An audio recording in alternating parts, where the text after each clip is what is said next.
child literature in the Mexican paradigm, director of sales editions, director of University San Paulo Sales, and professor at the same university, where she teaches great books of the medieval world.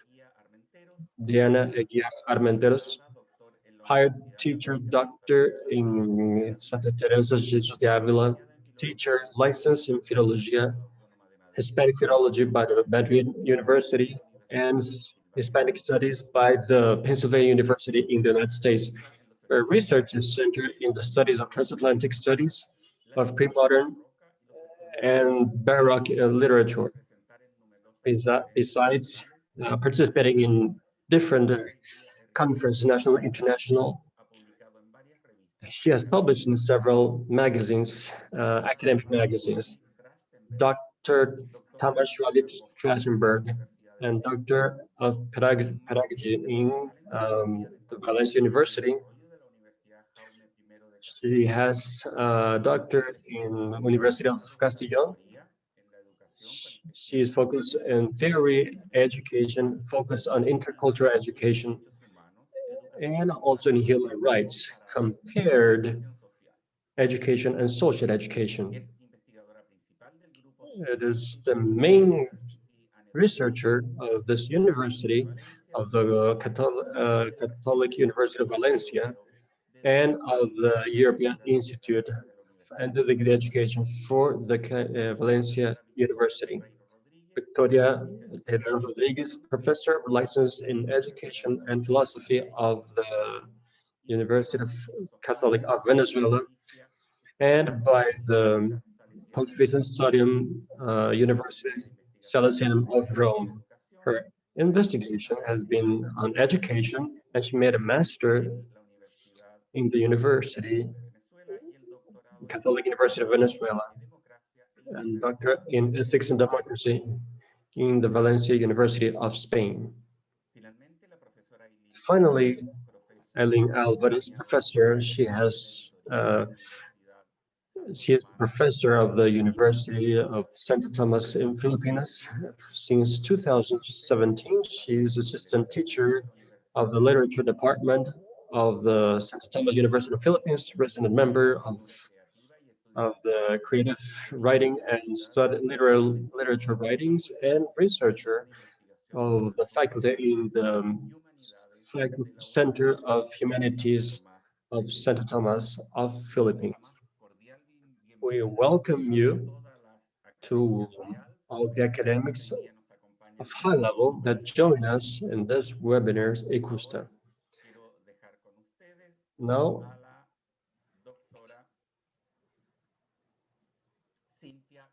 Dr. Cintia Cajero Zafra. Welcome, Cintia. Good afternoon, good morning. Thank you very much, Roberto. It's a pleasure to be with you. And I say hi to all the participants of this webinar, and thank you, ICUSTA, for the organization of this webinar, also for the invitation to participate as a panelist. Okay, I'm gonna start to share the screen so you can follow. Okay, very good. I hope that you are seeing it very clearly. Okay, from this time that I have, I'm going to have the chronometer because I have this responsibility, and I have on this time for some issues that I would like to really explain today, some ideas on how to relate the binomial literature and character. Well, you can see a little what we're going to talk about and how we're going to correspond each one of the slides of this presentation to these 5 items. And first, I'm going to make contextualization of formative power of literature. Then we'll talk about virtue, norms, values, definitions. And the third, we'll make a proposal on some universal virtues that we can use in our educational practice. And then we will show the three phases of learning and how we can show it throughout literature. And the fifth one, we will show some strategies to support each day the phases of learning articulated through literature. Okay, well, to the first questions, I wanted to try to answer the questions. When we talk about literature formation, what does means when we say that literature help to form values? What is it that educates us, the readers? When we talk about this, we refer always to the potential of literature for our own development, but also especially for our own growing, moral growing. When we have a literature, uh, it, uh, we have some comprehension mechanisms, interiorization. We have these mechanisms. We'll see those in the slides.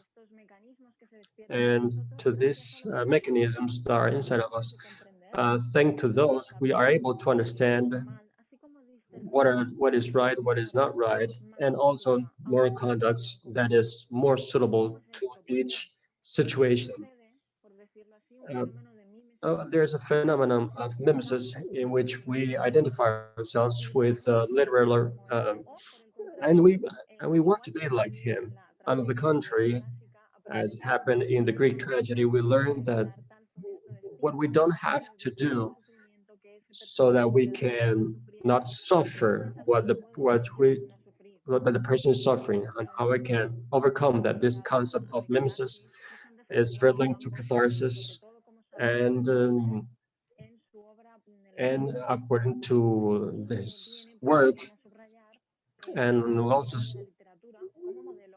the utility of literature, this model, it is concreted in the current in the education of character in a point of way. uh, I don't have very much time to talk a lot about this, but then we can, if there's a time for questions and answers, we can talk a little bit more about it, and about character education as well.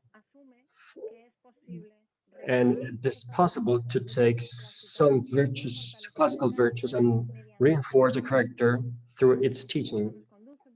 And this conducts us to the next slide. And we would like to distinguish right now between three of this construction, because semantically it is different from one to the other, because it can cause misunderstandings. This distinction is very well made by the Anglo-Saxon world.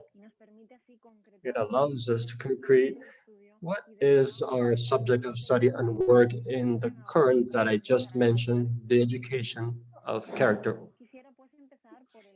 I would like to start the easiest one, the last one, and to refer to the norms. As everybody knows, the norms are pre-established and are given to us, and generally it must be obeyed because they preserve peace, they preserve social justice, and to compare it with others, there aren't a moral judgment about the norms, and there aren't a conquer.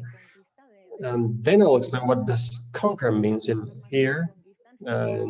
Here, the norms, we can conquer the norms, but also because of the norms, we improve ourselves, we grow ourselves from a moral point of view, and the order is executed, and our action is concluded. We'll define values, especially we'll define the values compared with the virtues, as the character education does, as investigators support. The values can be shared by many.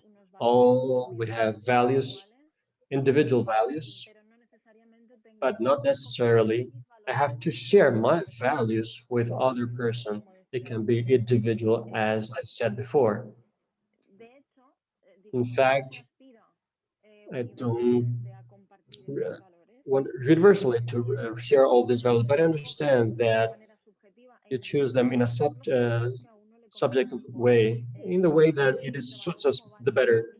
I consider this value that is valid for me because it is valuable for me because I think that is suitable for it. So we'll continue to the virtues.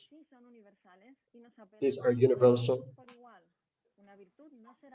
So a virtue is not a virtue if it can't be embraced by everyone at the same time. A virtue, it has to be conquered.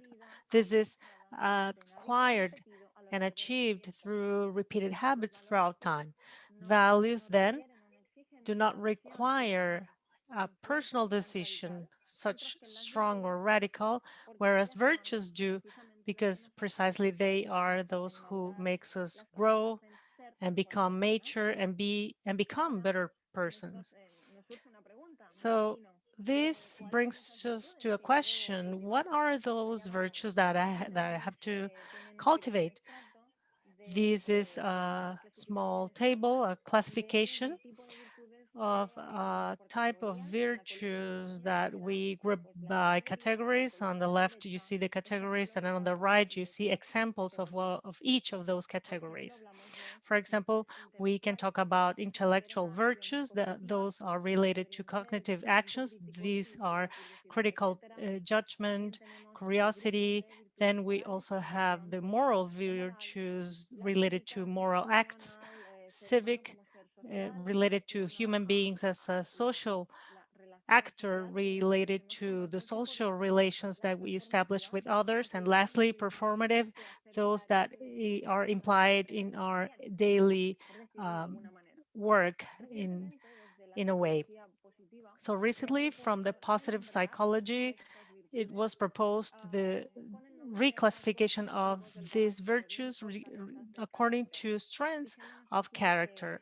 Let's see here the relations that this name has with the definitions of these virtues. These characteristics are positive and were established by Peterson and Sherigman in a manual published by the American Psychologists Association called Character, Hands and Virtues, a handbook and classification. I recommend this book in case you have the intention to deepen on this topic. These are the classification on 6 blocks of topics similar to the examples that you are seeing in the screen according to categories. And the semantic blocks that they propose are 6. The first one is related to positive characteristics related to wise and intelligence. The second one is related to courage. The third one is related to humanity. The fourth is related to justice. The fifth is related to endurance. And the sixth is transcendence. In each of these blocks, and you can see the universality of these ideas and notions inside of each one are included in a way using the previous classification, more concrete virtues. For example, inside the wise and intelligence, they mentioned creativity, curiosity, open-mindedness, and love for knowledge and perspective.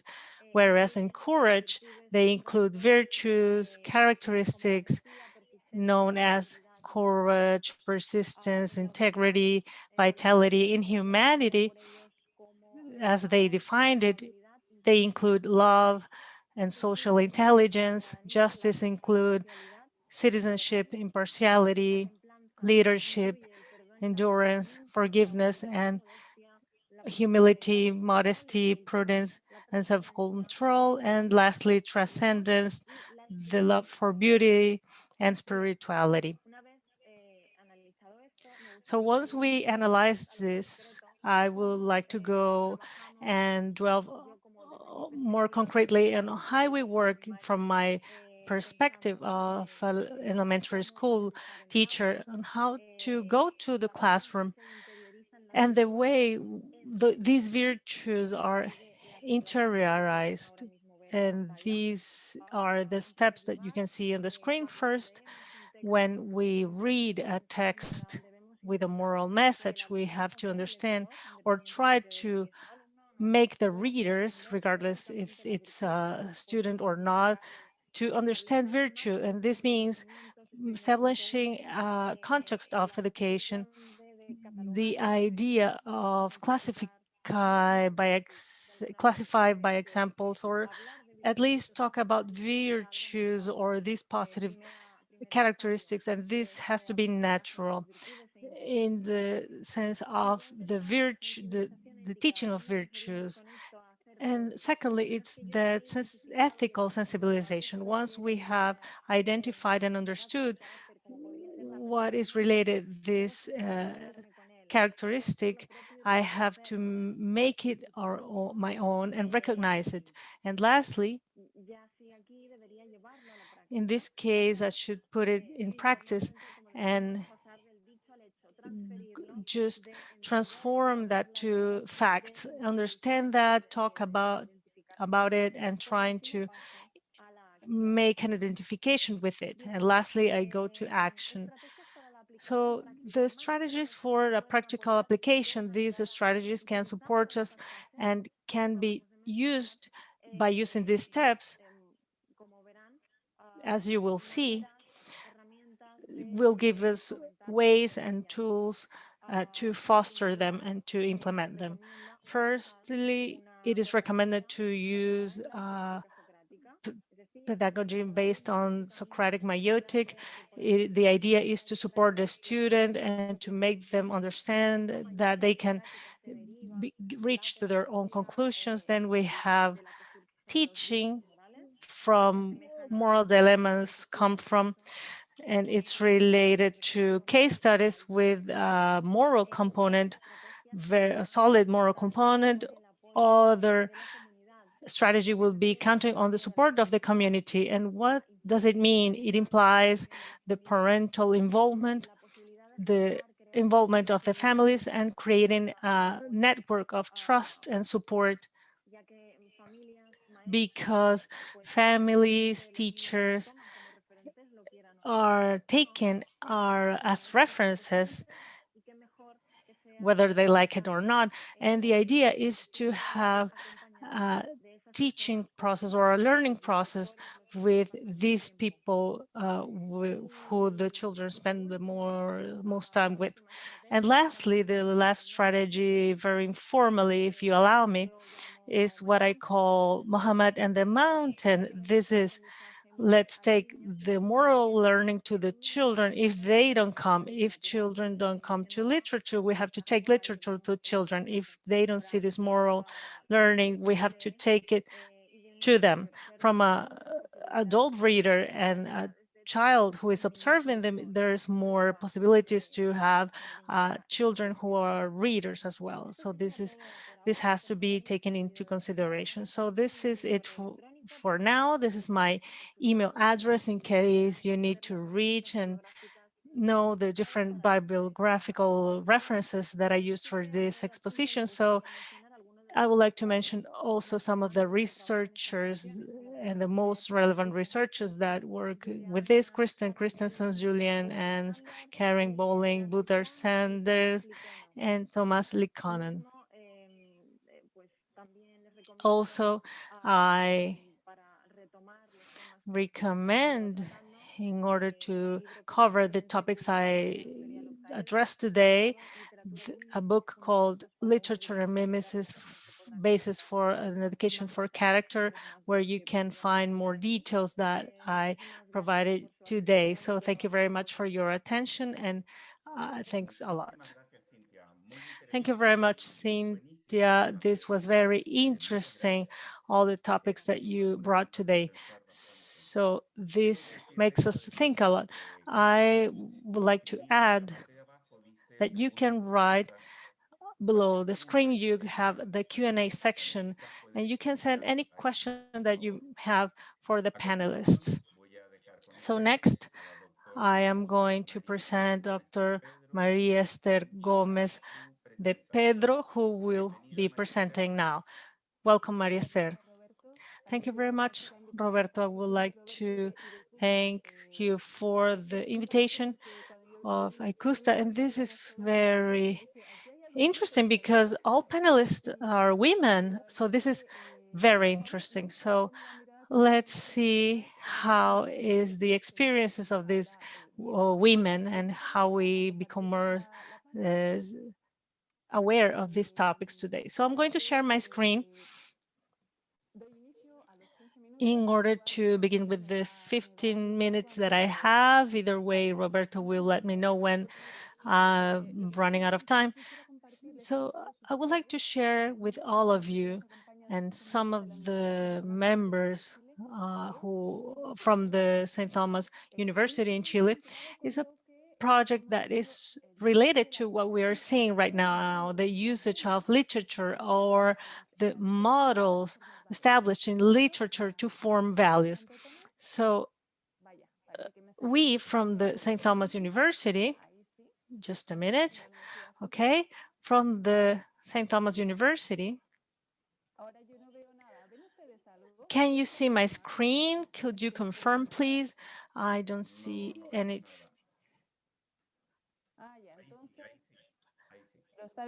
Okay. So I will start, I will share my screen again. And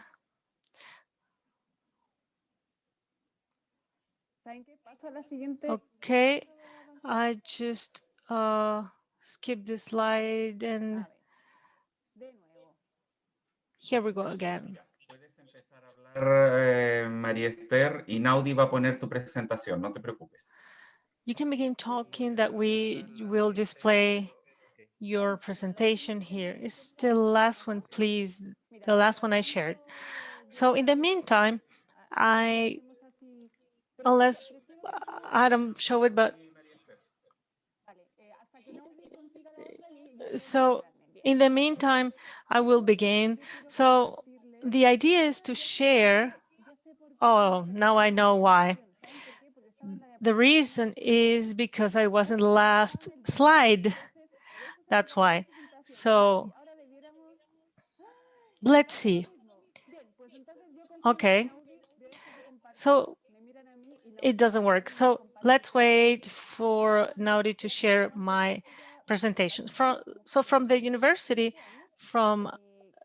since a while ago, we've been working with all students of all careers, what we call the signature topic. We just choose a character or a nucleus of characters, whether they're real or fictional, and we study literature.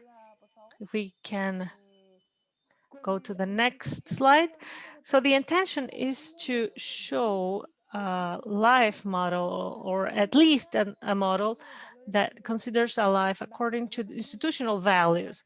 It is similar to what Cintia proposed before. So I'm going to follow these three topics.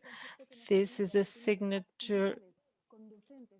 The idea is to bring these values to those characters. So that's the idea.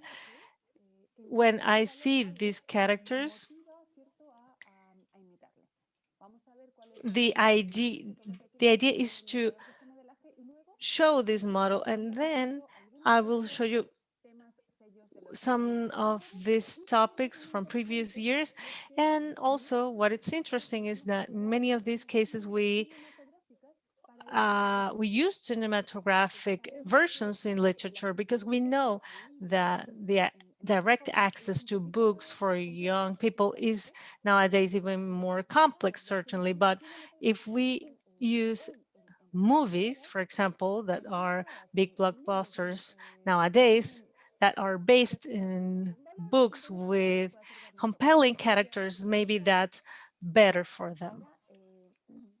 So what are those values? So the solidarity, excellence, effort, and critical thinking. So 8 years ago, we began to select one or two values. So before we used to see a character or a book and we identify the value that best represented them, but now is different. So next slide, please. So this is an image of what are the story of the in recent years since 2003. If you can see, I will select those who have been based on a book. So this is the value of literature as for these values. So if you pay attention, we try to combine the artistic dimension because through the image, this is also appealing. That's why we create materials and images, etc. What does Tomás de Aquino say about this model? As we're inspired by Tomás de Aquino, there's a philosophical value in a classic way and of dichotomy. So I'm going to talk more about the virtues, and I think that I don't have to talk about it, but he says the following: it is more, you do more with example than with the word. When you talk about the friend that you're looking for, the person that does a thing but that then do another thing, then you won't learn. But if you talk and you do, or if you only do, it reaches much more to the person because it's lifted. One of the great critics of Socrates as a philosopher, he understood the virtue as something too intellectual. So Socrates in his life he lifted, but the virtue, the key of the virtue.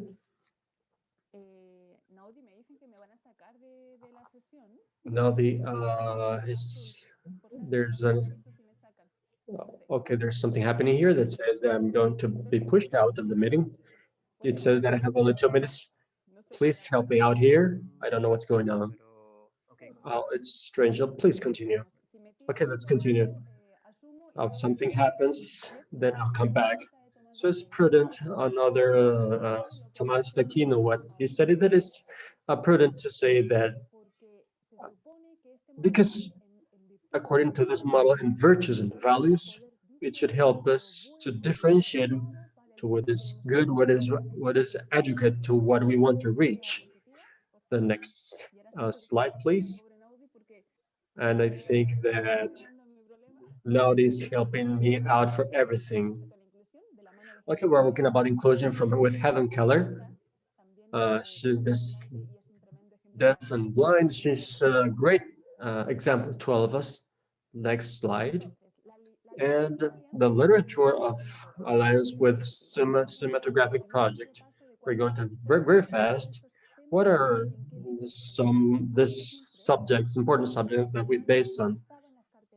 A few weeks ago, there was Token related with Lord of the Rings that we all know. So it's better for us to profit by these values related with the fidelity and to differentiate between the community and the community of what's not good. And the Lord of the Ring is related to us, and it has allowed us to do some activities with the cultural group. We approached the culture and their thinking and the Catholic version that generated a thinking in Oxford. And it helped very much people to be closer to this vision. We can see the Little Prince. We've repeated this because in 2004, there was the birthday of Saint-Exupéry. And of course, we have to talk about this issue because sometimes it is difficult to talk about the things. But if it is already talking about it, so it is much easier for us to mention it. So in these two questions, so in 2004, it is easier for us to talk about it. So let's see about the Little Prince. There were movies about this Little Prince. There were books. There were conquest. What are the values of the Little Prince? It is a classical, right? What you have upright in the selection of text that we have in 2019, and then I'll talk to you about it, and I hope I have enough time for that. Then another year, we celebrate 400 years of Quixote. This is a classic work, but it is very big. So we did the following. What our students, because it is focused on them, what is that they need to rescue related with values on the Quixote. Because it is the relationship between Sancho and Quixote. You can see the subtitle is Sancho for Quixote, the value of friendship.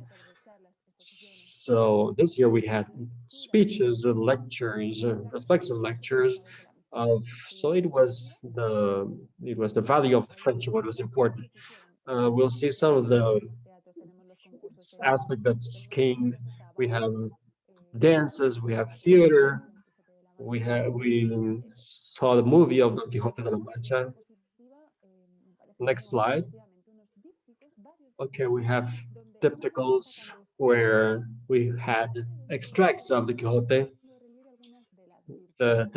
We talked about the virtues of like friendship, that virtues that enhance the friendship. So the next slides, we see the confrontation of this text, in which we always added something ludic, because we have to make this pleasant. We have to make the virtue pleasant.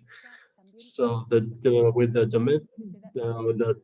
ludic dimension, if you see, there's a small explanation, and then we confront the text of the Quixote text of Cervantes with Tomás de Aquino.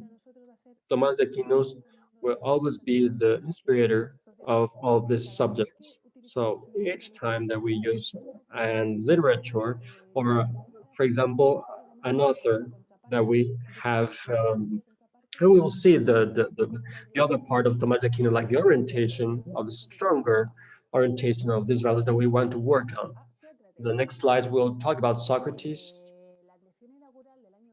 The inaugural session of 2005, we had it from St. Thomas Houston, talking about ICUSTA, and he talked about the value of Socrates as an awakening in a society that is asleep.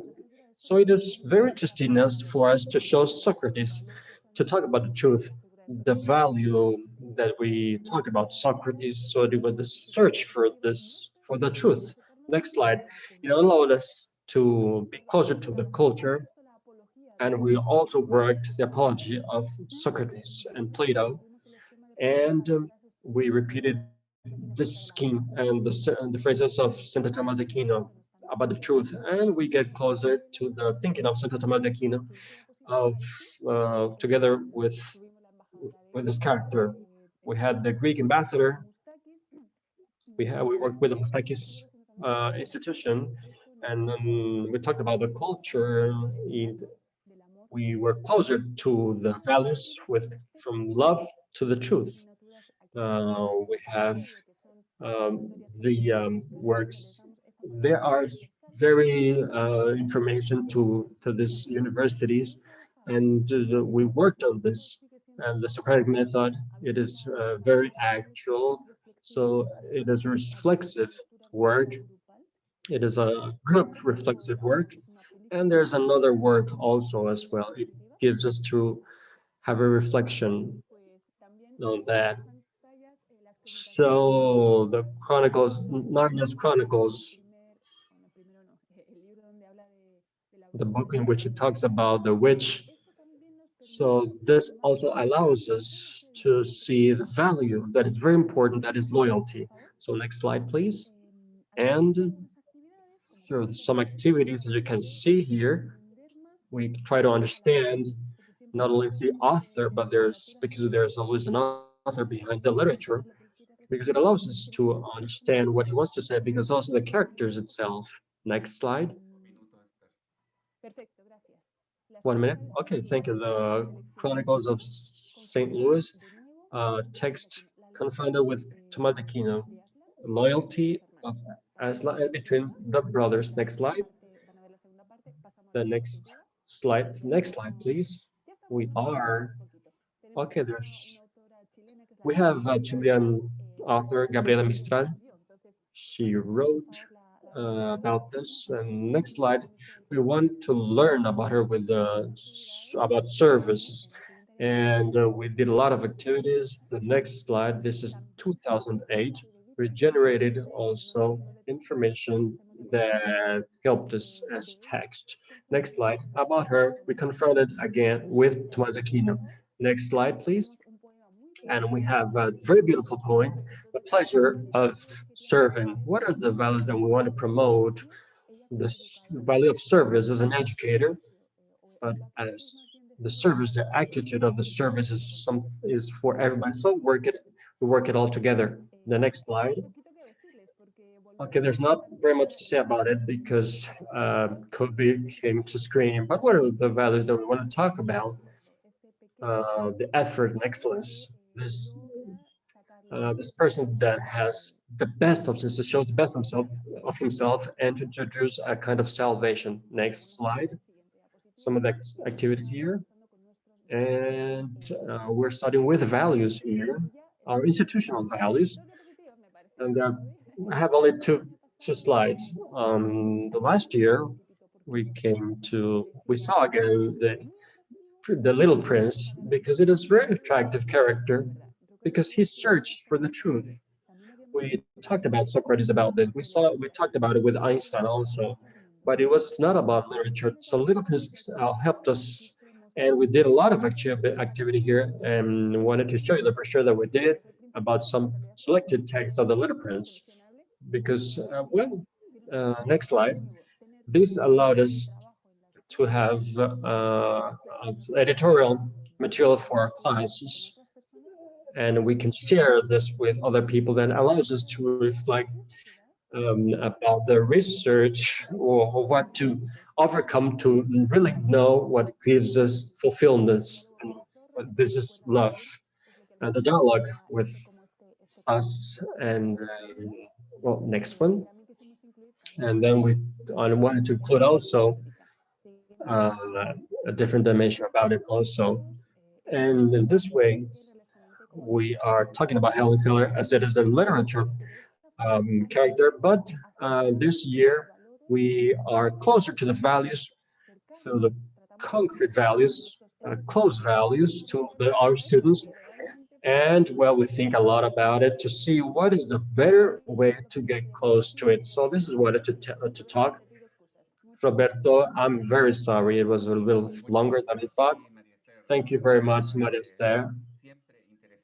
It is very interesting to listen to Maria Esther, the experiences on how to get closer and to show the values, not only the values of our institution, but also the universal values, Christians, and to our students. And this throughout such an important experience as literature in a close way, without the student to have to feel it with something very far away from us. So can make the student to feel interested with literature. Thank you very much, Maria, for this wonderful experience. And now I want to share with you Ana Rodríguez of Agüero. From University São Paulo CEU Madrid. Thank you very much, Roberto. I would like to begin by thanking you, Roberto and ICUSTA, and the invitation for being here. I'm enjoying it a lot and learning a lot from all colleagues that have presented today. I would like to thank all participants as well, the opportunity of being here today. So I'm going to share my screen and my presentation. It will be very simple.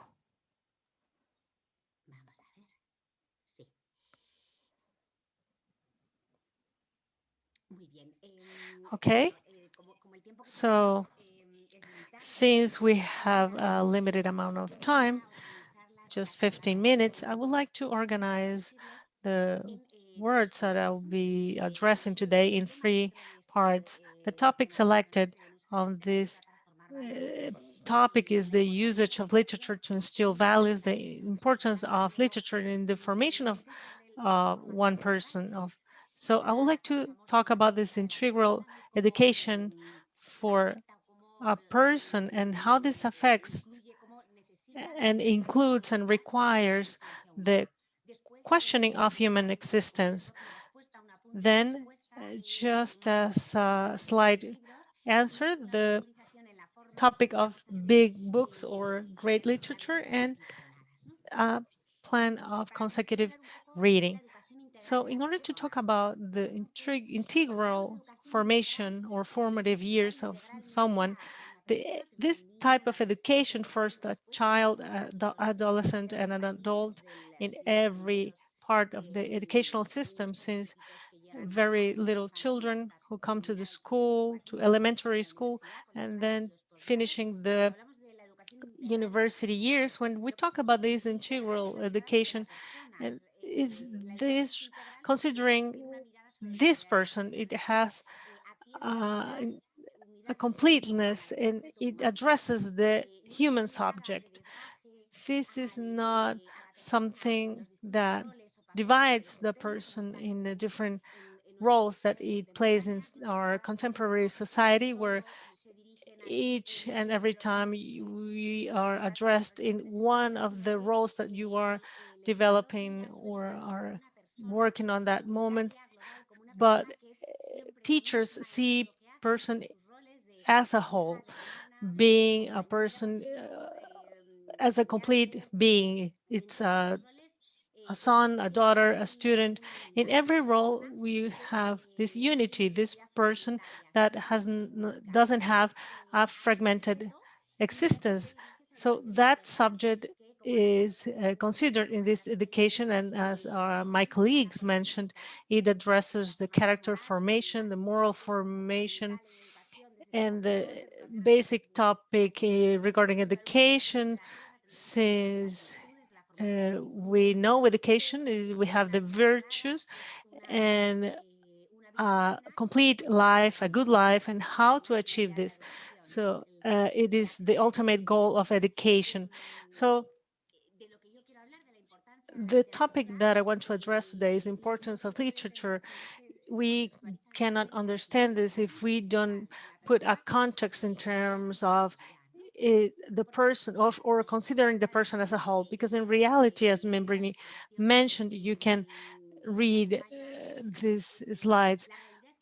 The reality is that life don't pose any question. The development is hand in hand with questioning ourselves. We see this in elementary school with teachers when they find children questioning and making questions.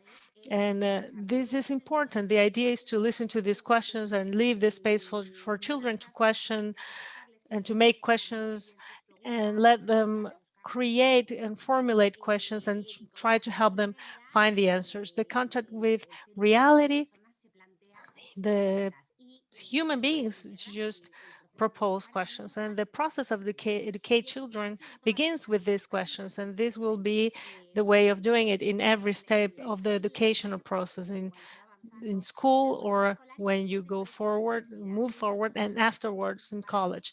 The educational process is indivisible from these questions that set the basis of human life, where you are protagonist of your own life, and I will develop this further. You are the subject that develop actions, and this configure your life. And Ricardo mentions this in his biography.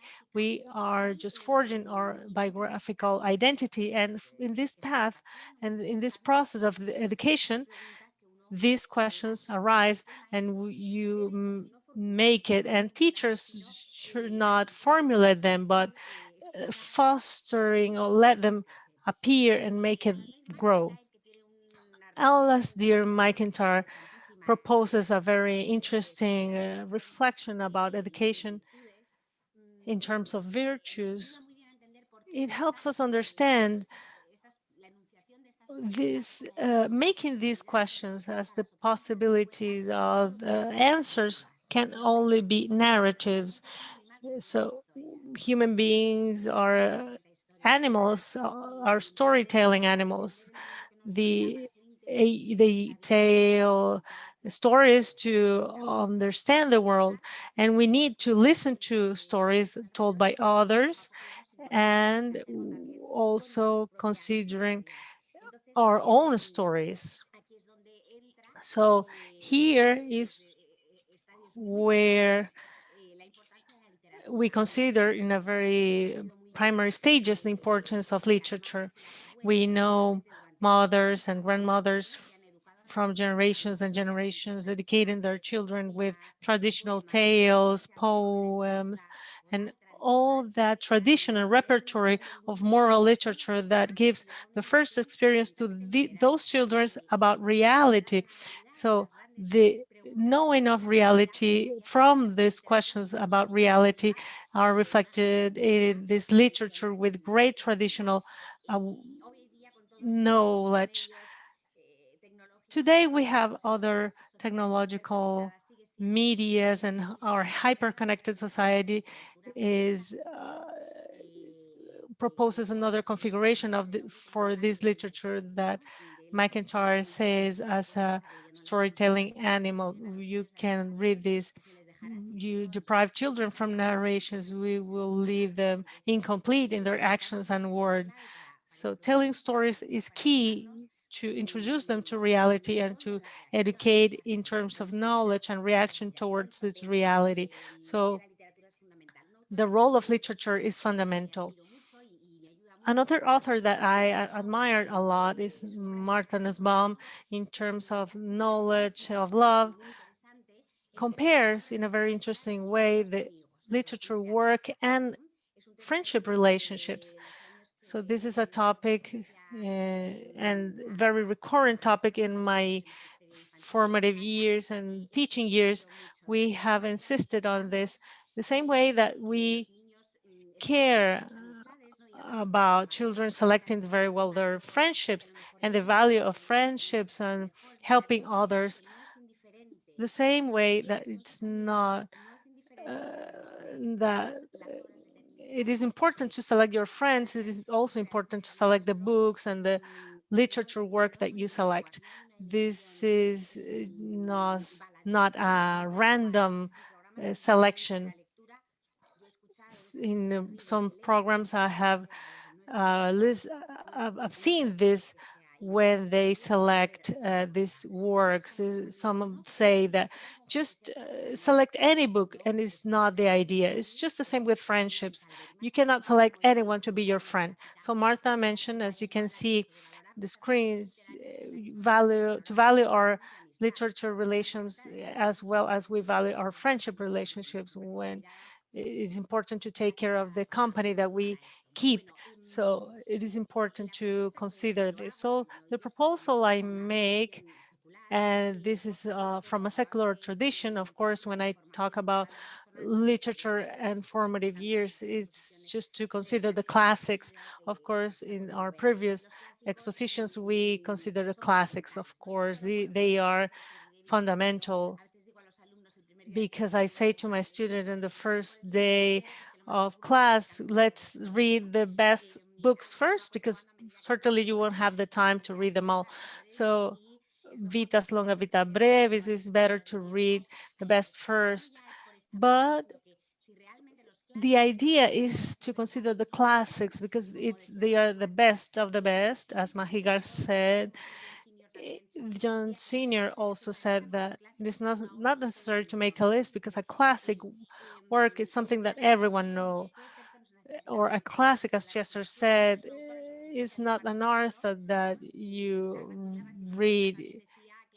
Simbosca said a classic is a work that was written for adults, but only children read it.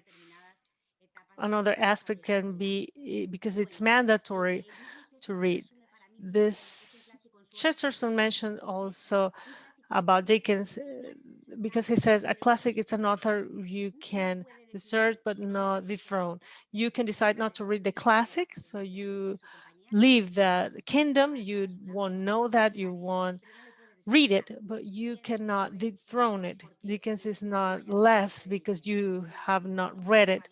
the Kisha doesn't lose its value because no one wants to read it. Classics have a value itself that cannot be dethroned, although you may or not read it.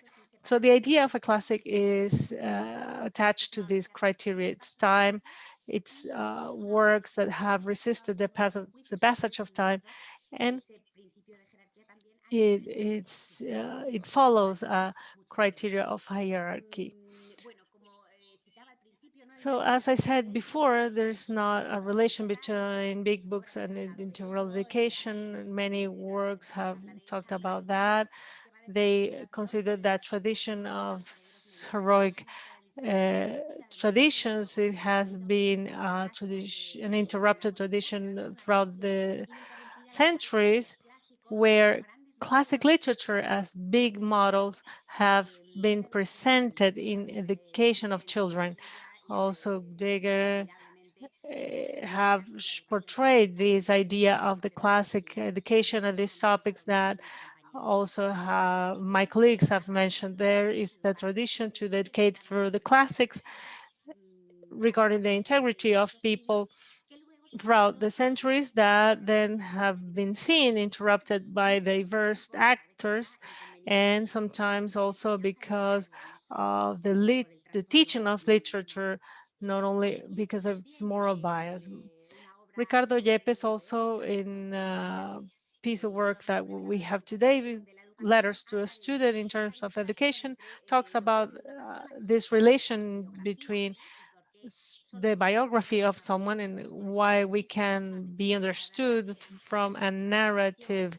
We have this narrative and tell the story of a person to understand it.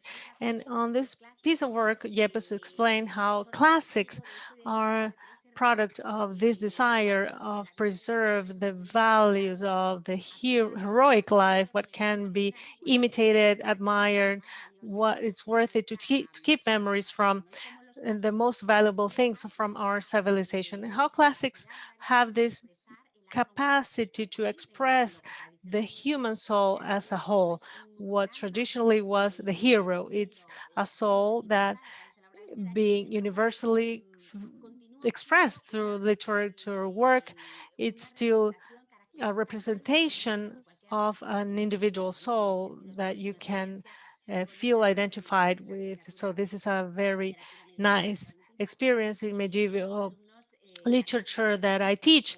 Read with students Cantar of Mio Cid and share with the students the feelings of the hero, and they are current to our days, and that's what's interesting in terms of that heroic soul. Also, Yepes mentioned that those who desert are condemned to a sterile self-learning. So they spend a whole life trying to discover America when America has been discovered already. And lastly, to finish, I have a couple of topics and how we can reflect this in the reality. It is important when we cover the classic literature topic to recognize that the movement of big literature has been failing, and this is true. We have many programs that have been lost along the way, as John Senior proposes. It is not easy to read the classics, although some may think differently. This is a passionately reading process, and it demands of a teacher, of company, and a map or a roadmap. We can think of reading literature or classic literature as a journey. So it is necessary to have an itinerary. John Senior talks from another different perspective. We agree with him, and Harold Bloom. I have included these quotes, and Harold Bloom says if readers go through the path through Shakespeare and Chekhov, it will be easier for them to understand if they read before Robert Lewis or Rudyard Kipling. There are many good books, as John Senior mentioned. The idea is to differentiate from a good and a great book. And it is fundamental, and I have to say, maybe this is my final message and my main message, the importance of the school. The itinerary of the reader is prepared in the school, and it must be an itinerary with a coordination of the different educational levels and different assignments. So the literature required knowledge, art, philosophy, and many things that need to be learned. You cannot reach the literature by yourself. So one book leads to another in a program that should be interdisciplinary and mainly based on other courses. So teaching shouldn't be an experience that changes depending on the teacher, but a consistent plan must be followed to prepare also the students. So John Senior in the last 1 minute, right? Yes, John Senior said, anything that you do, don't poison it. Because we talk about the encyclopedias, notes, etc. This tells the literature that is in danger. What is really the main requirements for the works today? That it is not to be written, as we know a lot about it, that we understand about it, and to have, but we never to confront what is really the book about.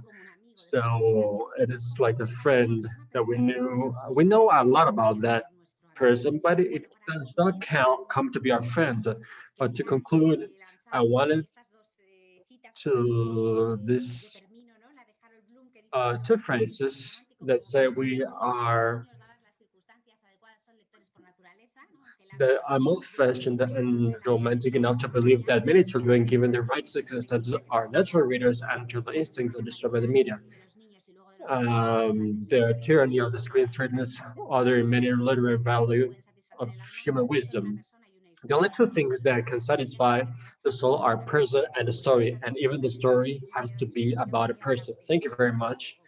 And if you have any questions, please feel free. Thank you very much, Ana Rodríguez. It has really been very interesting, and to talk about the integral education of the person in the role of literature to form values. And I think to show what it is, the classic, you said something very important. The school has a very important role about it. So whether it is teenagers or kids, we had a teacher that marked us, and gave us this interest to literature. And now, teacher Diana Armenteros of the Catholic University of Ávila. If there are question and answers, I would like everybody to place their vision also. So, Ana de Guia, welcome. Thank you very much, Roberto. Can you hear me? Yes, perfectly. Yes, you see the purple. Okay, perfect. Okay, I'm gonna be careful with the time. I want to thank everybody. The invitation and to the others panelists, because they're talking a lot about very important issues, and maybe you're not seeing the PowerPoint all complete. I'm going to talk about field the literature, and Teresa Colomeras, what she said is maybe many of the people here know her. She talks about the importance of creating habits of reading that can last, and she recommends create links with literature.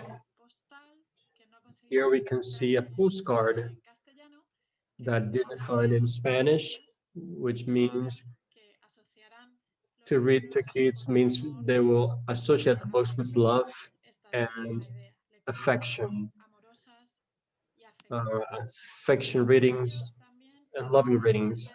Also, it is necessary to abandon some habits, reading habits of structuralist. And we have two images here. One is a history manual of literature. As Anna said, before we had this vicious of knowing about two historical contexts but not reading the word. And also when I did the secondary school, we did some readings about going to look for the text, what we knew already. So it's like figures like metaphors, anaphors, and we were never surprised with the text. And also we all had the same interpretation. There was a great poverty regarding it. So contrary to it, we have bibliotubers that are young people that go constantly to the libraries and they recommend books between them and they upload the videos to YouTube and to upload it to the library. And there is a person in the librarian that helps them. And if they don't know them, I recommend them because they have a great way to work with literature, infinitely more creative and also more affectionate. These kids have passion for books and they transmit it, and in that way they are an example of these readings. For the rest of my intervention, I'm based on the conclusions of a group or work group that's established in the University of Notre Dame in Indiana from 2010 to 2013. There were 5 times a year they gathered working together, working on literature and religion. One of their conclusions, Stoker's conclusion, is that both disciplines have to do with love.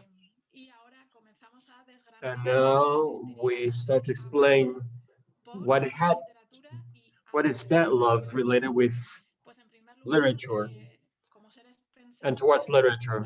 As thinking beings, literature gives us the potential to give us a perspective to habits of thinking. We can be always in sacred schemes for the camera.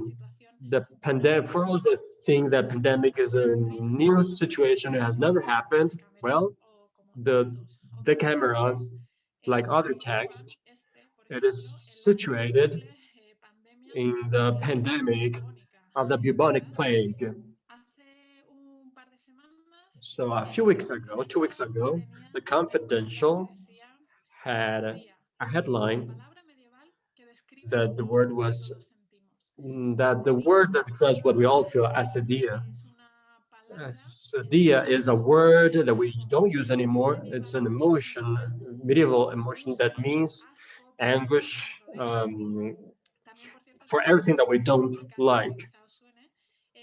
And this journal said here in the United States said basically that happens to describe what's happening to us. We have to go to the medieval lexic to know the literature as human beings. It humanizes us in this humanized world, and because it connects us with the creation of signification. And we talk here about, because we talk about today in this kind of etiquette of minor literature that we don't have anymore. And we talked about Alice in Wonderland. It was considered minor literature. That is why we have to rethink what talk about before ending my speech. And regarding police literature, it's a genre that has very much success and sometimes it's considered as minor literature. For example, Todorov, Sveta Todorov said that the lectures of the police, they were in search of meaning. They were people that were caught in a rupture of the normal state, like the crime, and they were committed to the restoration of that safety. In this way, this travel, this voyage to the meaning connects us as human beings to the great questions that Anna talked about before. Another thing that literature does is to imagine worlds in which the language goes beyond.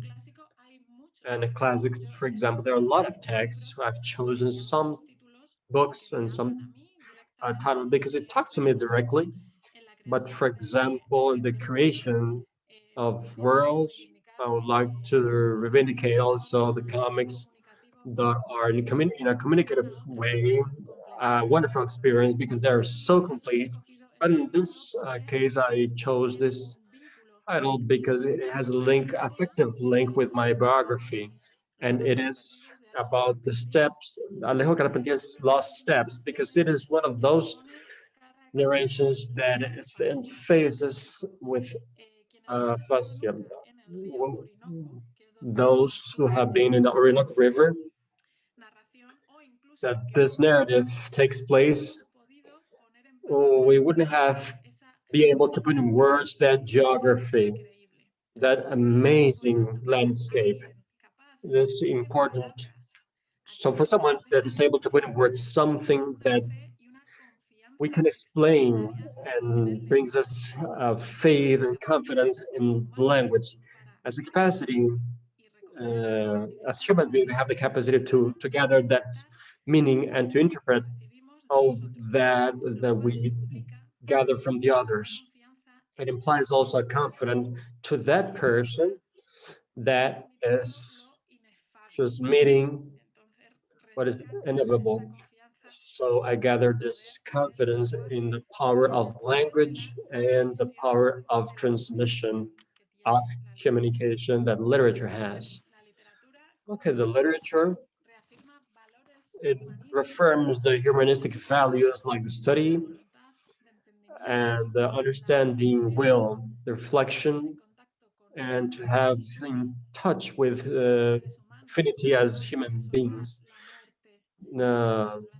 Death is one of the main subjects of literature, the introspection, and to give us that space, a calm space of reading, and to value the experience in a world in which each time we trust more our life to a machine. So I bring you this delicacy of drawing, like the drill Agostino Ramelli, that is a person he loved so much literature that he needed a hyperlink literature that it is not very easy to have through the internet. We are very used to that, of the hypertextuality and hyperlink. So this person designed this machine because he needed to connect one book to the other, take some citations from one to other books and create a world that we think today it is so new. The literature, it is very important to be in the place of the other one. So it is what all society needs. So we have the potential to enlarge our vision and to open us to others. And we have to coincide with them or not. So maybe we are believers or not, practitioners or not, we are all welcome to the practice, imaginative practice, to be in touch with other point of view. And Alexander Solzhenitsyn's example, that is somebody that reached what politics, diplomacy, Cold War couldn't get, is to know the crimes of the Soviet Union. So what we could live on, could feel. So Solzhenitsyn had the Nobel Prize.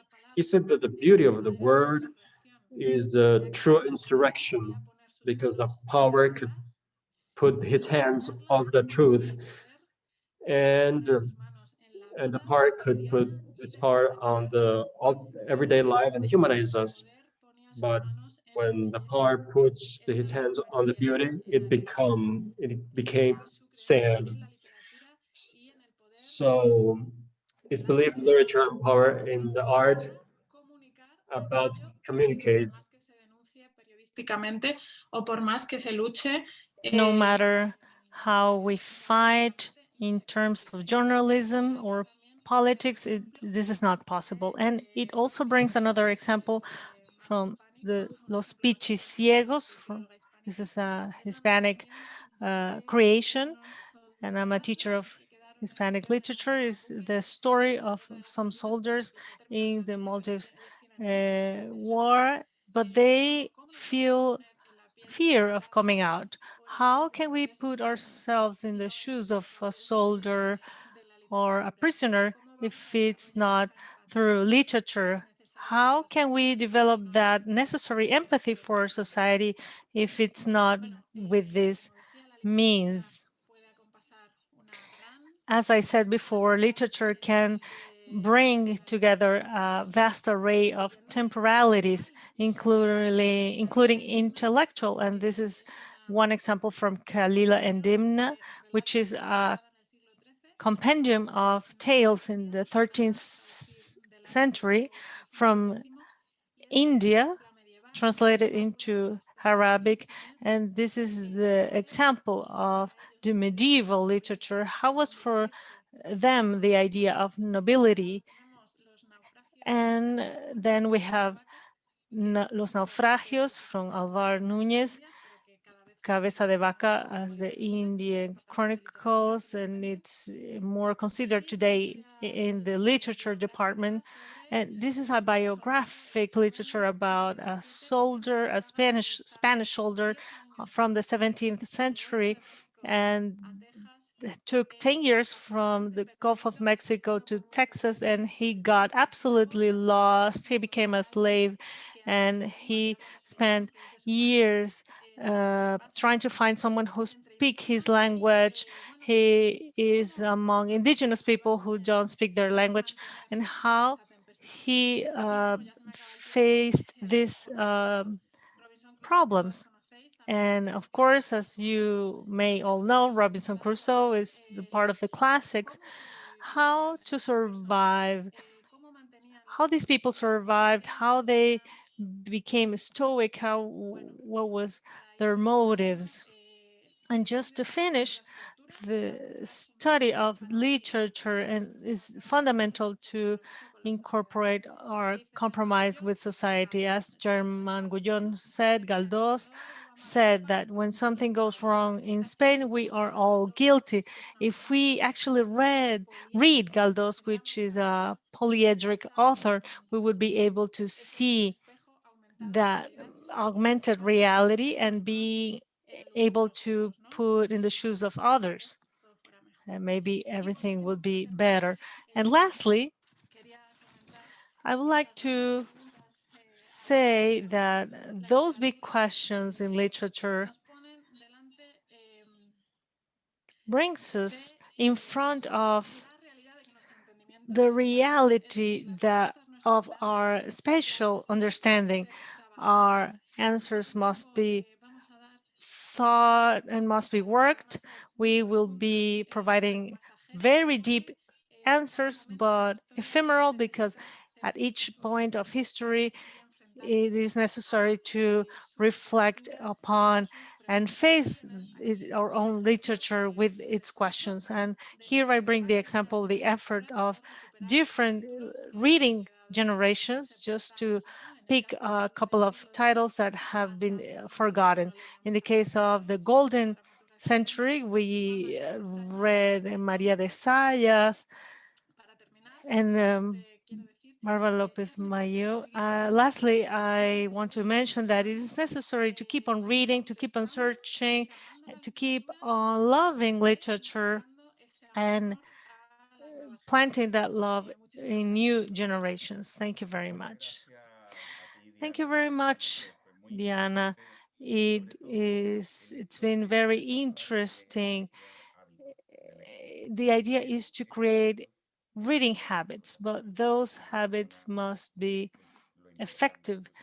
And that's one of the most important things. As you mentioned, imagine a world where language goes beyond literature. That's absolutely possible and makes us put in the shoes of others. That's fundamental. Thank you very much, Diana, for such beautiful intervention.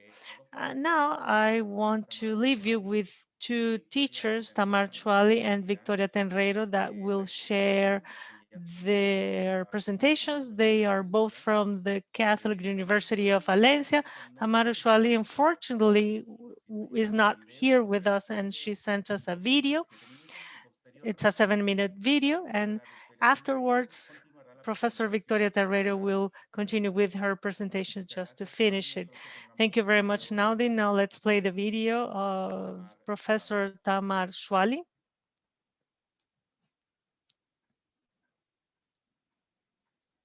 Buenas tardes.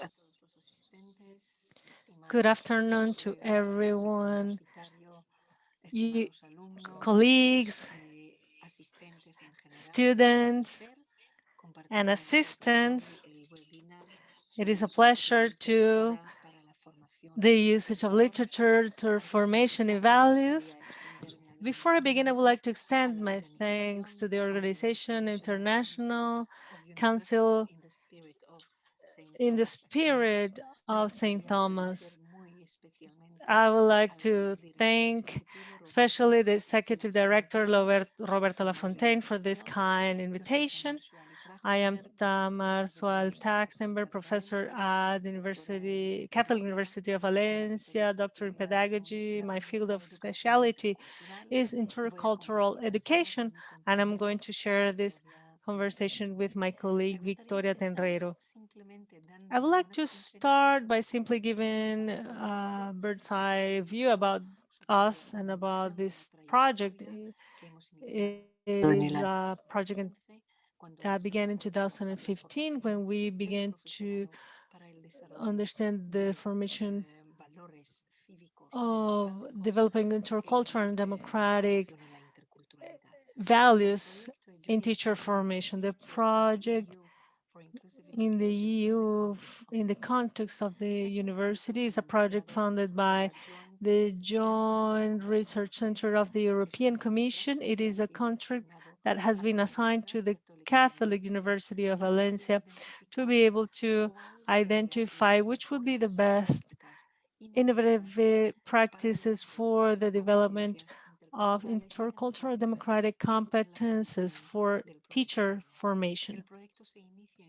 The project begins in 2019 and is fundamentally based on 3 pillars. The first is the pedagogical approach to education and intercultural pedagogy. Also focuses on all the acquired knowledge, starting from the wonderful scientific production of John Dewey on education and values for a democratic culture in the competence model. Therefore, the reference framework for the development of intercultural and democratic competence of the Council of Europe establishes 4 fundamental areas for the development of competence: the realm of values, the realm of attitudes, the realm of knowledge, and the realm of critical reflection. The model on which the frame of reference is based is the butterfly model that we see here in the picture. In this model, we see that it is distributed in 4 categories.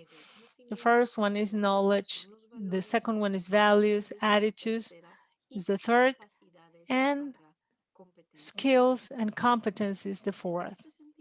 In this sense, we understand that the Council of Europe of this model is committed to an individual whose own intercultural democratic dialogue capacity based on critical deflection is developed as a precondition for working with students and developing those competences in students themselves. I would like to emphasize the 2 main axes that make up this frame of reference. The Council of Europe traditionally worked and continues working around 2 lines of action. The first is human rights education, the concept of dignity of the person, and the rule of love. On the other hand, the other side of the coin, the other axis that the Council of Europe focuses is on dialogue and intercultural education. What the frame of reference does, and that is the starting point of Innovative, is to unite both aspects to a single one. Maintaining the current need is to develop intercultural and democratic competences at the same time. In fact, what the Council of Europe's approach raises, and that's the approach that we consider in the project and in general, a vision towards teacher training, is that it is impossible to separate between the intercultural dimension and the democratic dimension. In some way, in current multicultural societies, the intercultural proposal supposes a natural continuity to a democratic approach because it includes all these visions centered on the human being in its holistic development, its integral development, the different dimensions that have to be attended in order to achieve committed education to the individual, both knowing their value as an individual, their own characteristics, their need for self-realization, at the same time understanding that this individual has to fit into a society, and therefore there has to be a continuity between the vision, the values of the individual, and the values of society.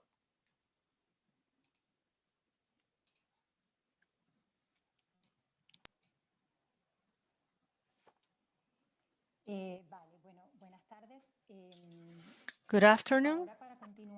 So in order to continue, fortunately, Professor Tamar was not able to be here with us today, but just to continue with what she mentioned, first, I would like to thank, of course, the invitation and the opportunity to listen to the other panelists' expositions. So I'm going to share my presentation that is related to what Professor Tamar was mentioned in her recording. So now, in regards to her comments, I would like to share with you other reasons why we have established the reference framework from Europe as our main reference that is nothing but just innovation for the diversity. And this is the name that it has basically is the central idea. It is the reason why it's referred to as explicit introduction that is considering the reference framework of Europe, the European Council as the baseline for the development of democratic values. Now I can share with you this text. Values are essential values for conception of competences that allows the participation of democratic cultures. This is because without a specification of the values that gives the values this competition, it can be not democratic competence, but in this place would be political. General competence that would be used in many other ways of political ways and anti-democratic. For example, we can be a responsible citizen, very well informed in a totalitarian way, with a different set of values that would be set us to make decisions and values. So values constitute the heart of the democratic competence and are essential for the characterization. Well, I think the text shows very clearly what I wanted to say. But as the text say, the values constitute the closest what we could see about guide of without values, we could have lots of energy, but would be able to develop a life project oriented to a direction. We could took the direction upon it. And besides, through values, we know that for ourselves, it is not enough to live or even defend a life as a biological life, but as a human condition, it is important to live as humans. It is evident in ourselves a reality of a determined form of life that characterizes our esteem capacity and value. All this forms the fundamentals that I just mentioned, and like Tamar teachers mentioned, the fundamentals, the project. And I go to the second step and about the project development. So taking account all of this, one of the goals of innovation is centered in the identification of best practices of information of teachers for the development of intercultural competences. For this, one of the aspects that we take account is that formative practice would form four components of this framework reference of the European Council, that reflexive knowledge, like Tamar teacher said, critical abilities, attitudes, and values. In the list of 100 experiences, and one of the first evaluation of 40 of them, there were selected for the project 24 educational practice to form the teachers. And this framework, philosophy for kids, that it is in practice that I show you in the slide, one of the programs that we consider more important. Throughout the years in this program that was founded in the 70s in the United States, because of its efficiency, recognized not only by the external evaluations, but the whole participants of the projects as well, as teachers and teachers formators. And for this project, we didn't gather the students' evaluation, but it shows also the efficiency of the students. Philosophy for Kids is a program that consists basically in the formation of community, questioning community of dialogue, philosophical, which the participants, as initially moved by a stimulus, can be a poem, a novel, a video, or an image. They investigate in a cooperative questions about problems, universal problems, and temporal problems, and also philosophical, very related with the big questions that many of mentioned before, and it is based in many of the interests of the participants. It is a project, it's based on three elements that I wanted to talk. First, we can say about the objective, which is the development of the development, the sensibilization of the kids in front of the thinking habits can have the basis of cognitive thinking. Lickman, which is its founder, that is in the picture with kids, it is convinced that the teachers can and must be beyond the development process to guarantee some habits what I mentioned before about the character education habits that generate a good disposition for the development of thinking and more complex thinking. Nowadays, we can say that this is not a hypothesis that was before for Lippmann in the 70s, but it was a thesis of proved sufficiency through consolidation of the program. So in second place, and is a thesis that at the time was very new, because it said that it wasn't necessary to wait, and for the kid it had to be in a certain stage of development, but we have to go beyond that. It is inspired in the importance of learning based on experience for the construction of democratic societies. In this way, of course, we talk about what Dewey said, where doubts, the desires, the sense of the participant in the thinking and the knowledge process, we can still make it, not making it into not only information but an experience, the link between thinking, feeling, and action through ethics and values. And the third element, just 1 minute, the third element is based on what I said before, is that these communities, Christian communities, that are the basic for the project, that the incertitude, it is the engine that makes us want to learn. If there are no doubts, we think that it is already known, and it paralyzes the capacity of asking and the curiosity. It is very important of this learning process. In these communities of personal thinking and collective thinking, it goes on in a dialogue process, in intercorrection and autocorrection that is essential for this community. It is based and it goes together with the process.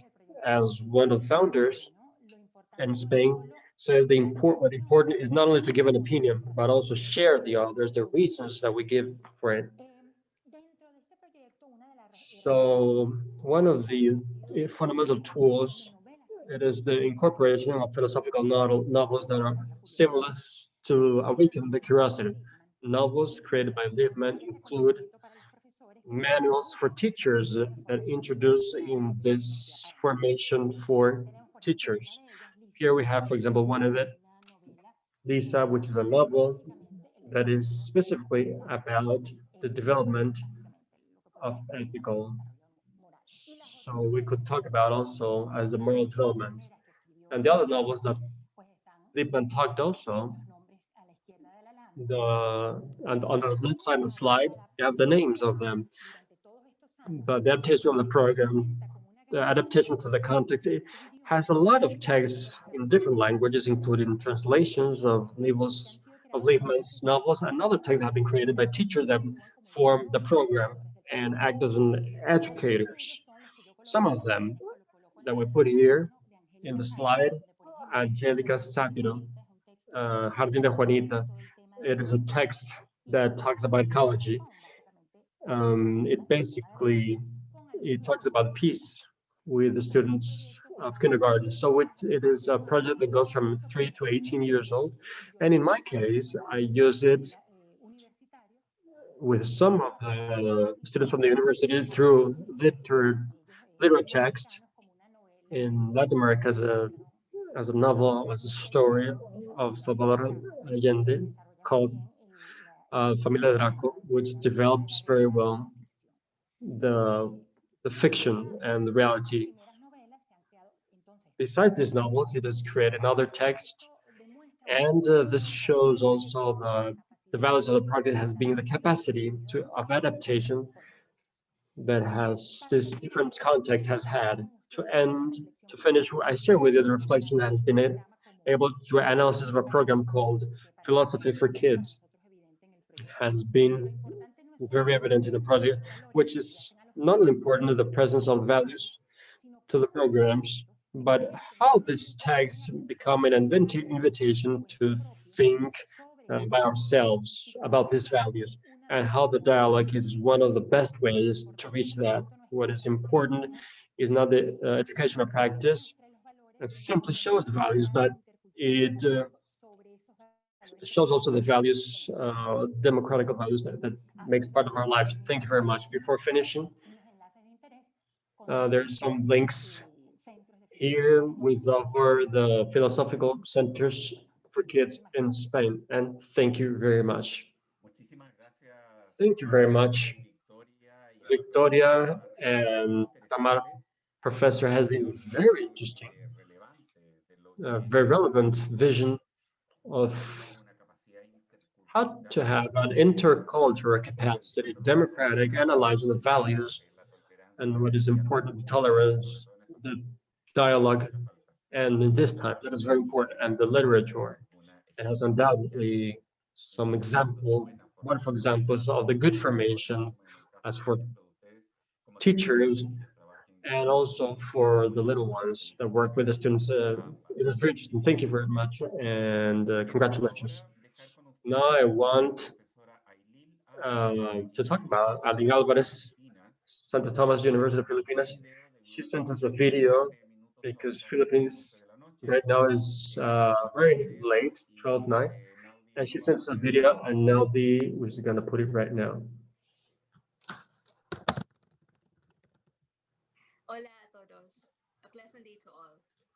Hola a todos, un agradable para todos. Mi nombre es, y yo soy de la Universidad de Santo Tomás en Manila, Filipinas. Estoy viendo, y recientemente, debido a los recientes tifones, y simplemente tuve que conectarme en medio de la charla.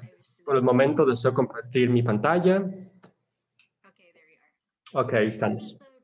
Así que esto es una señal breve, reseña sobre mí. Estoy afiliado al Departamento de Literatura de la UST y también desempeño como director de la editorial UST. Mi principal interés de investigación de literatura católica y estoy trabajando en una tesis sobre católica contemporánea en Filipinas. I am not an expert in the field. I'm studying it, and I'm privileged to be sharing some of my ideas. De mis ideas con ustedes.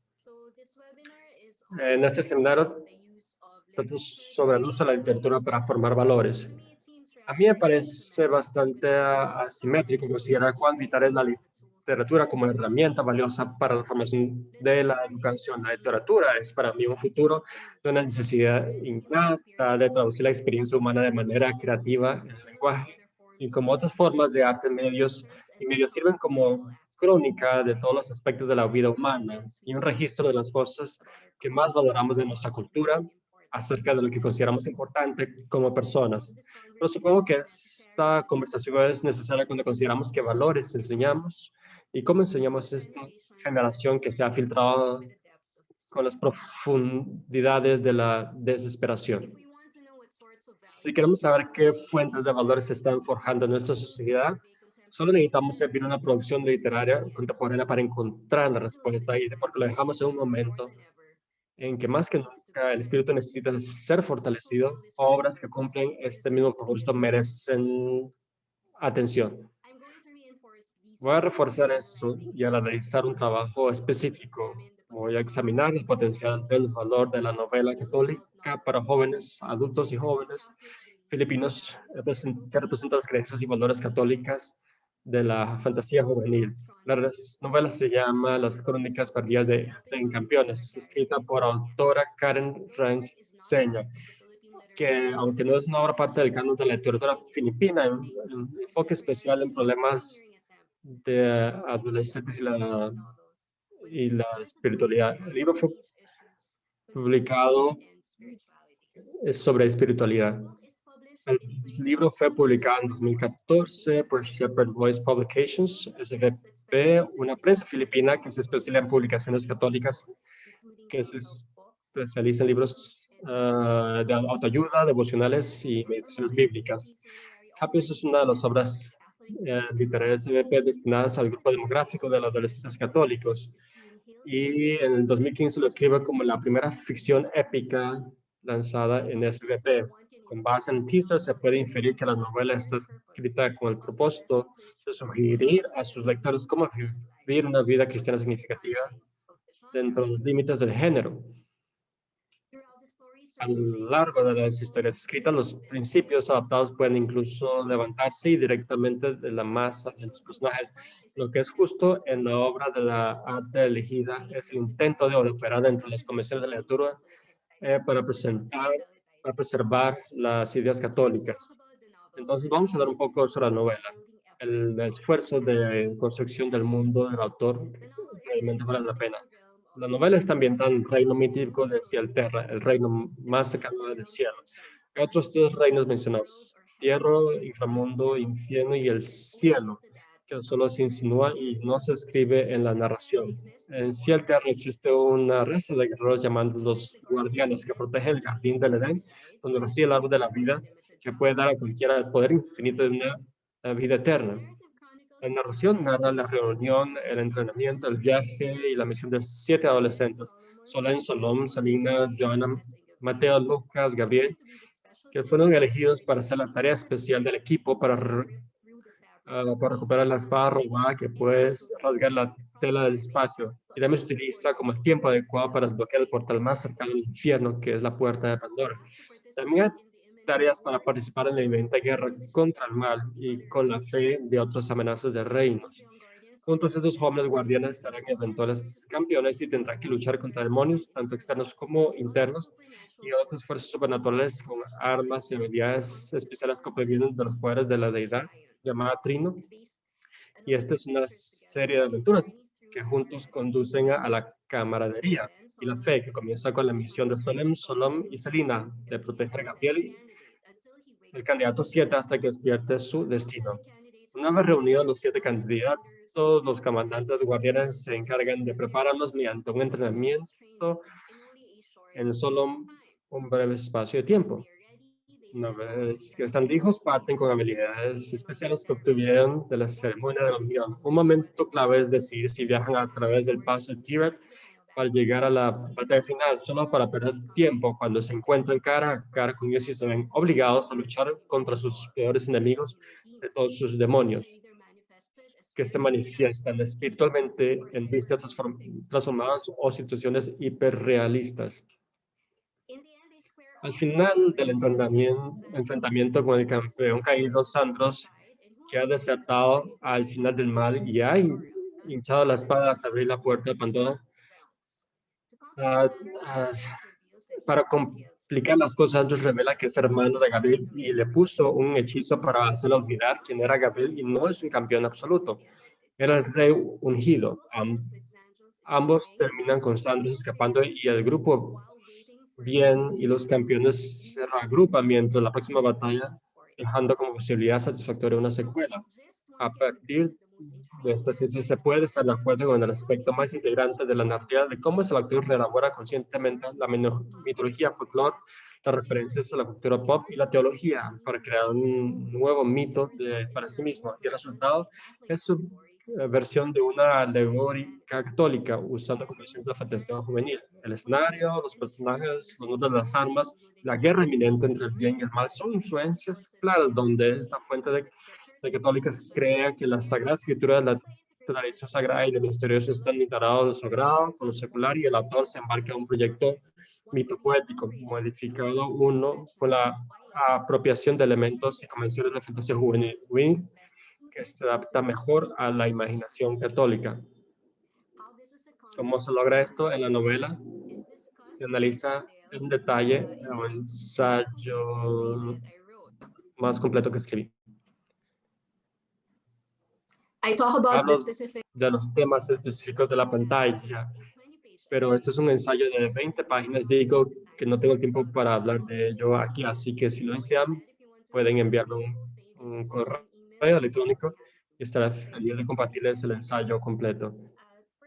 Anteriormente solo me enfocaba en 2 cosas: los modelos de los personajes y los problemas de fe de los adolescentes católicos que se escriben en la novela.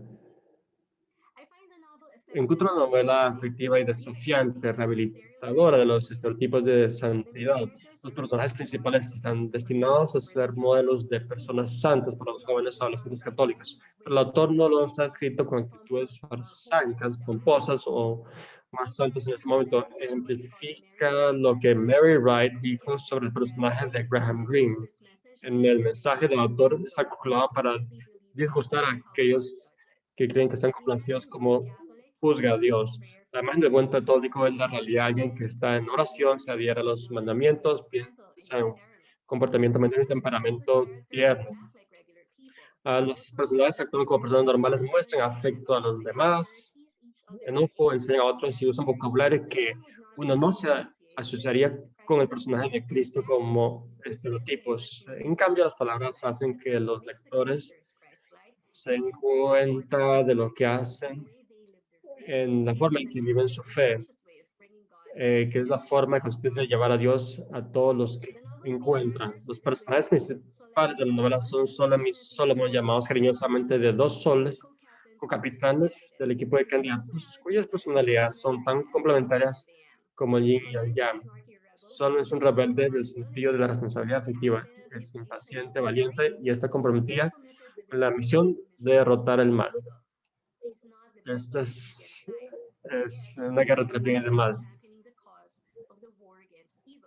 Se convierte en modelo para defender la guerra del mal. Solomon, por otro lado, es el contraste de los soles. Su nivel maduro, por su edad, seguidor de las reglas y una mente sabia que vive de acuerdo con su fe y la Biblia. Un hermoso flashback más adelante de la historia mostró que cuando era niño, Solomon tiene la decisión de salvar a Solomon o por su madre adoptiva, Magda, para llevarla a casa.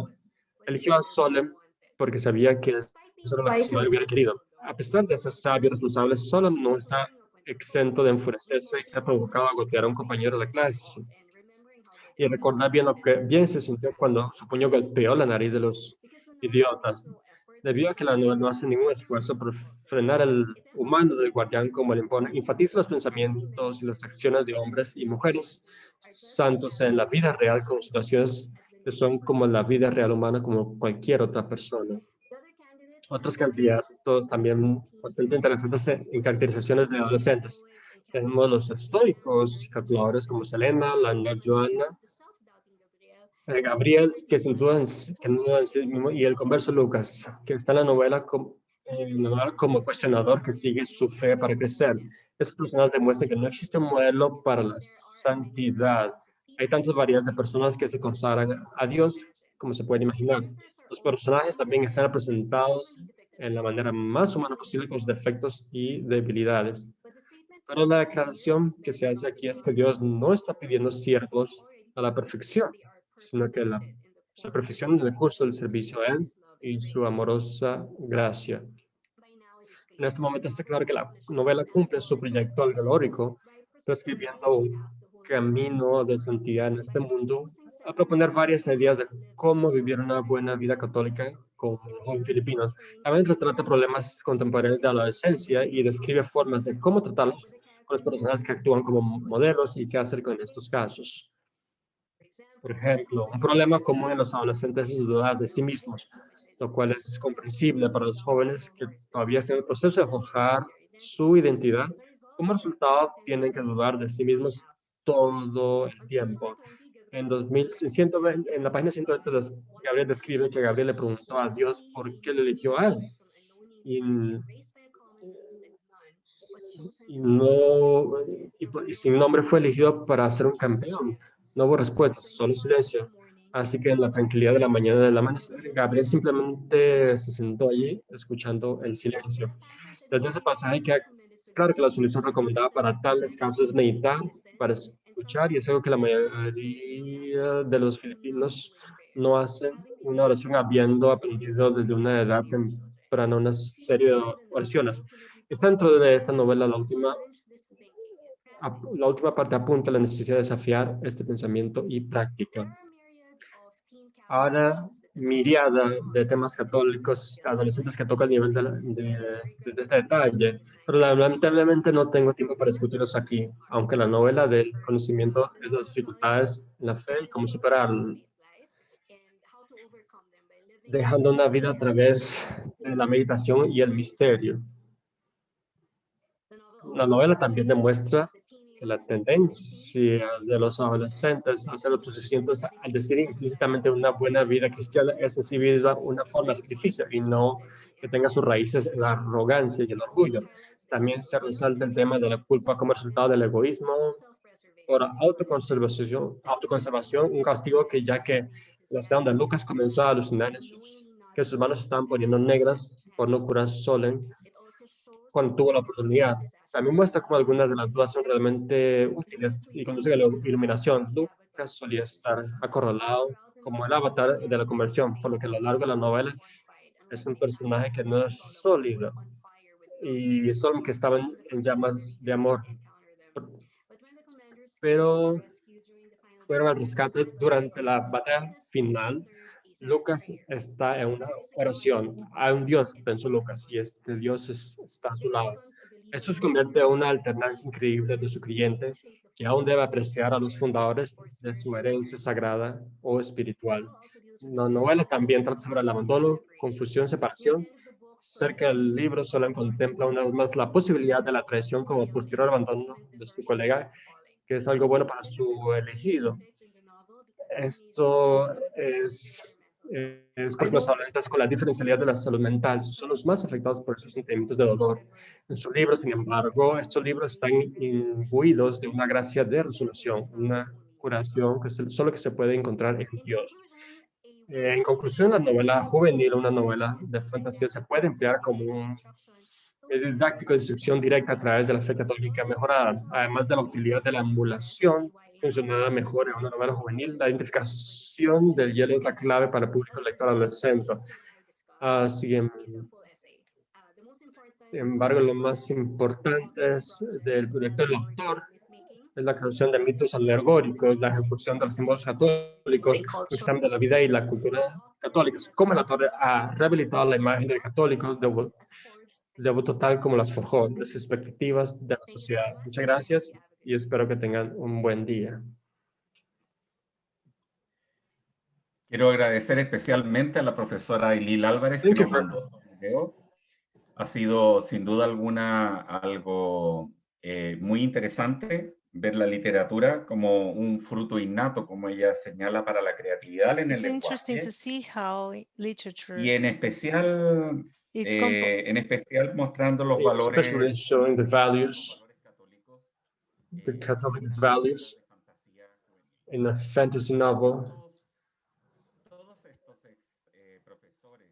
All these teachers that today have brought their knowledge about the usage of literature to instill values, I would like to thank them all. It's been very interesting. I believe that we have learned a lot. We have shared about what is literature. We have understood how to instill values through literature. We have shared from all 5 continents. Well, it's 4. We are still missing Africa and Oceania, but we keep the vision of universities from Spain, Philippines, and Chile.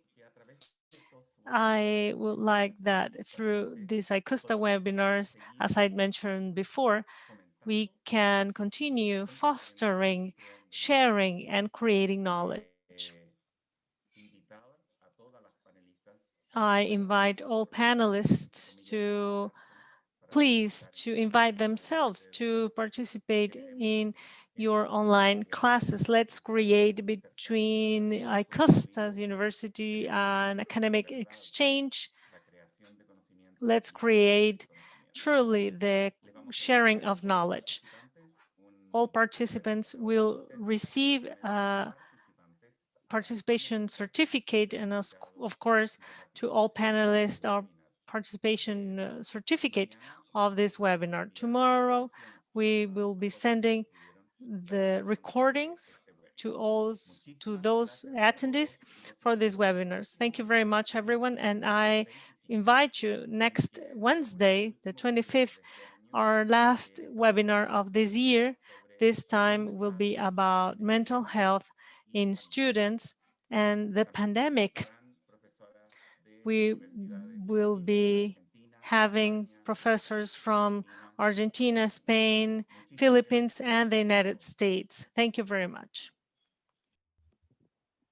Chao y gracias. Thank you. Gracias, hasta luego. Muchas gracias. Saludos a todos. Thank you all. Bye-bye. Muchas gracias. Un saludo.